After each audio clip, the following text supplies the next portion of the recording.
ഞാൻ ചതിയനാണ്. ഇപ്പോഴും രണ്ട് നടിമാരെ വഞ്ചിച്ചു. മനസ്സ് തുറന്ന് രൺബീർ കപൂർ.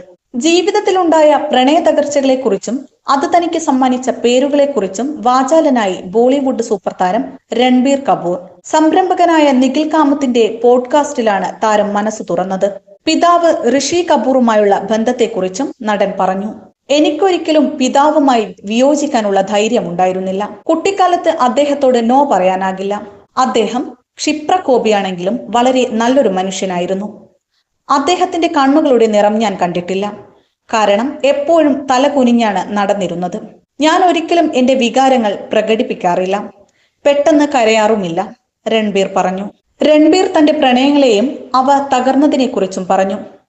ആരുടെയും പേര് പരാമർശിക്കാതെയാണ് നടൻ സംസാരിച്ചത്. പ്രശസ്തരായ രണ്ട് നടിമാരുമായി ഞാൻ ഡേറ്റ് ചെയ്തു. അത് പിന്നെ എന്റെ ഐഡന്റിറ്റിയായി മാറി. എന്റെ ജീവിതത്തിന്റെ വലിയൊരു ഭാഗം എന്നെ വഞ്ചകനായി മുദ്രകുത്തി. ഇപ്പോഴും ഞാൻ അങ്ങനെയാണ്, അദ്ദേഹം പറഞ്ഞു. രൺബീർ ബോളിവുഡ് താരങ്ങളായ ദീപിക പത്കോണുമായും കത്രീന കൈഫുമായും പ്രണയത്തിലായിരുന്നു.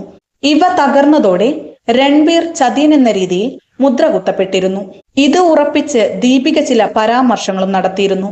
ജഗ്ഗ ജാസൂസിന്റെ പ്രമോഷൻ വേളയിൽ കത്രീനയുമായി പ്രത്യക്ഷത്തിൽ ഭിന്നതയിലായതും വിവാദങ്ങൾ സൃഷ്ടിച്ചു.